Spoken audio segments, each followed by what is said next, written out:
Hello students, welcome to UK साथी। आज हम शुरू करने जा रहे हैं सेट थ्योरी का लेक्चर नंबर 2, जिसमें हम सीखेंगे कि किसी भी हम सेट को किस तरह से रिप्रेजेंट कर सकते हैं। तो सेट को रिप्रेजेंट करने के लिए हमारे पास दो तरीके हैं। पहला तरीका क्या है?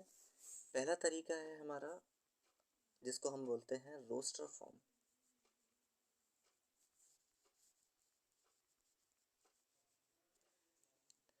या फिर इसको हम टेबुलर फॉर्म भी बोलते हैं।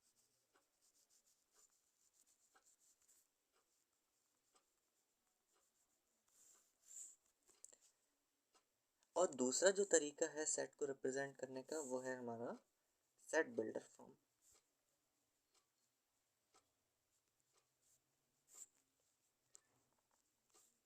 सेट बिल्डर फॉर्म, तो दो तरीके से हम किसी भी सेट को रिप्रेजेंट कर सकते हैं, उसको डिपिक्ट कर सकते हैं, सामने वाले को शो कर सकते हैं कि हमारे पास जो एलिमेंट्स हैं वो कौन कौन से हैं और कौन कौन से नहीं हैं, और हमने किस तरह के एलिमेंट्स को कलेक्ट करके एक ग्रुप बना लिया या फिर एक पर्टिकुलरली सेट बना लिया है। तो पहले फॉर्म की अगर हम बात करें रोस्टर फॉर्म की, तो रोस्टर फॉर्म में क्या है हमारा, देखिए रोस्टर फॉर्म में सबसे पहले तो हम ब्रेसेस का यूज़ करते हैं, जहाँ से हमारा सेट स्टार्ट हो रहा है वहाँ से, और जहाँ पे हमारा ख़त्म हो रहा है वहाँ पर, प्लस उनमें जो एलिमेंट्स आ रहे हैं उनको हम एक एक करके लिख देते हैं। एक एलिमेंट, फिर उसको सेपरेट करते हैं हम कोमा से, दूसरा एलिमेंट, देन उसको सेपरेट करते हैं हम कोमा से, एंड इस तरह से जितने भी एलिमेंट्स हैं उनको आप लिस्ट कर देते हैं।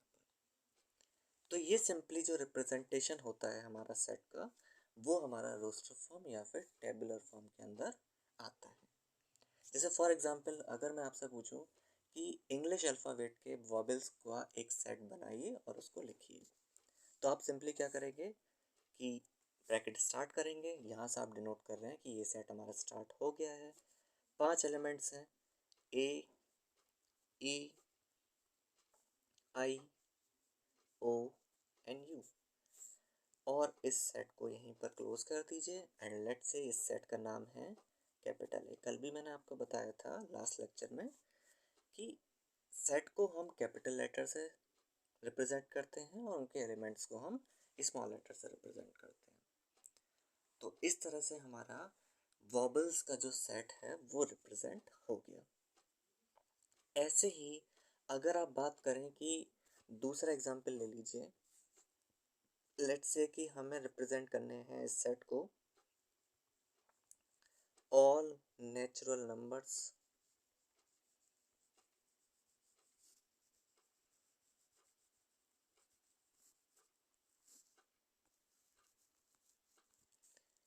which divides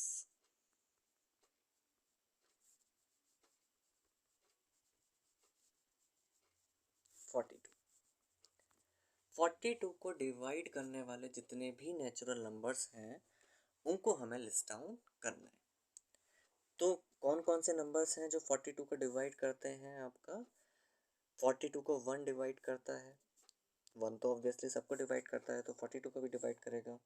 2 भी डिवाइड करता है, 3 भी डिवाइड करता है 42 को, 4 डिवाइड नहीं करता है, 5 भी डिवाइड नहीं करता है, 6 डिवाइड करता है, 7 डिवाइड करता है, एंड 14 डिवाइड करता है, 21 डिवाइड करता है, एंड 42 आपका डिवाइड करता है 42 को। यानी कि ये वो नंबर्स हैं कि अगर मैं 42 को इनसे डिवाइड करूं तो कम्प्लीटली वो डिवाइड हो जाएंगे।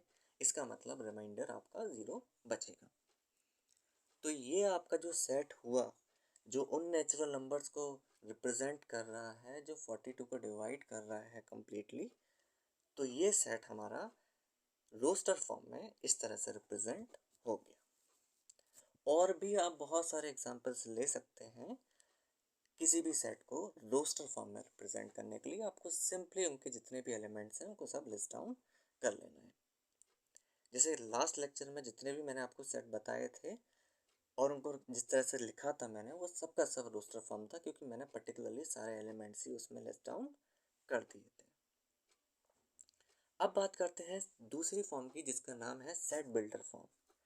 तो सेट बिल्डर फॉर्म की अगर हम बात करें तो सेट बिल्डर फॉर्म में हमें ज़रूरत नहीं है कि इतने सारे एलिमेंट्स लिखने की।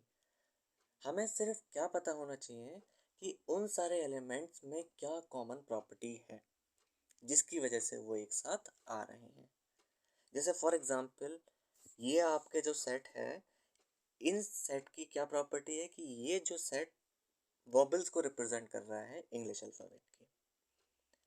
तो एक कॉमन प्रॉपर्टी मेरे को दिखी।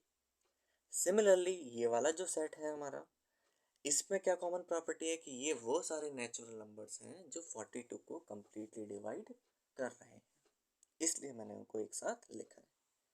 ऐसे ही कोई भी आपका सेट है, किसी एक पर्टिकुलर प्रॉपर्टी अगर आप आइडेंटिफाई कर पा रहे हो तो आप सिंपली पूरा सेट लिखने की कोई ज़रूरत नहीं है। आप सिंपली सेट बिल्डर फॉर्म में एक स्पेसिफिक प्रॉपर्टी लिख सकते हैं और स्पेसिफिक प्रॉपर्टी से आपका पूरा सेट वहीं पे फिनिश हो जाएगा। जैसे सपोज इन्हीं दो सेट को अगर मैं रिप्रेजेंट करके बताऊं आपको, तो इस सेट को मान लीजिए सेट बिल्डर फॉर्म में लिखना है, तो कैसे लिखेंगे देखिए। स्टार्ट वैसे ही करना है, ब्रैकेट ओपन। आपको कोई भी एक एलिमेंट मान लेना है, लेट्स से एक्स वाई, कोई भी आपका एलिमेंट। लेट्स से एक्स मैंने मान लिया एक एलिमेंट है, और एक्स एलिमेंट क्या रिप्रेजेंट कर रहा है, इसको आप कॉलन से सेपरेट करेंगे और यहाँ पर जो भी प्रॉपर्टी हो उसको आप लिख देंगे। हमने लिख दिया यहाँ पर कि x is a vowel of English alphabet.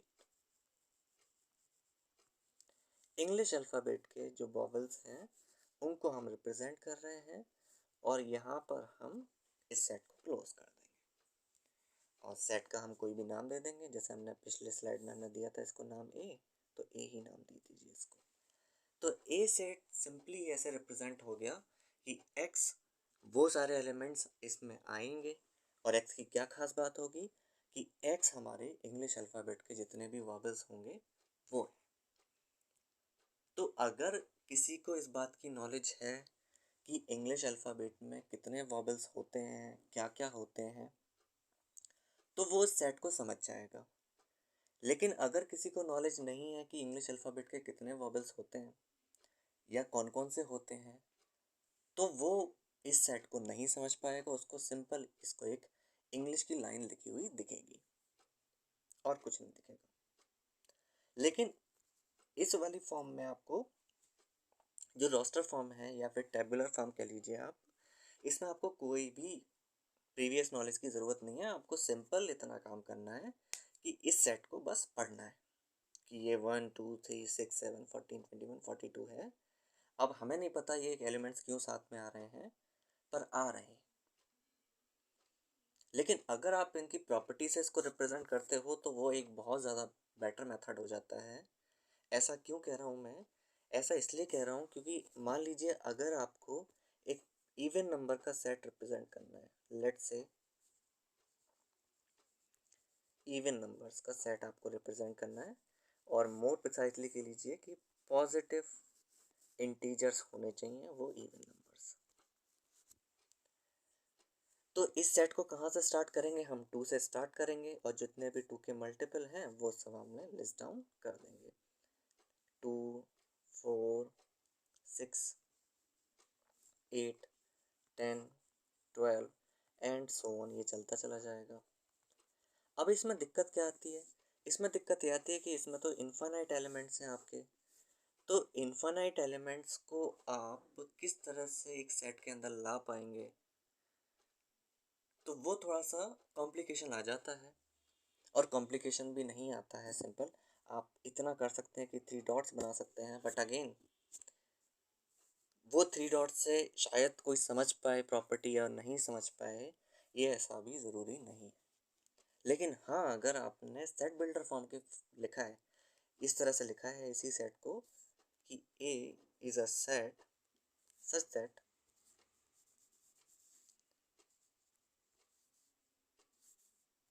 X इनमें एलिमेंट्स हैं, और एक्स की क्या प्रॉपर्टी है कि x is a positive natural even number। अगर आपने इतना लिख दिया तो आपको और कुछ लिखने की ज़रूरत नहीं है, सिर्फ आप इतना लिख दीजिए। यहाँ से आपका क्लियरली समझ में आ रहा है कि x सिर्फ हमें कौन कौन से लेने हैं जो इस प्रॉपर्टी को सेटिस्फाई करते हैं, जो मैंने रेड से लिखा है। तो ये इस तरह से हम सेट बिल्डर फॉर्म में इसको रिप्रेजेंट करते हैं, इसको लिखते हैं।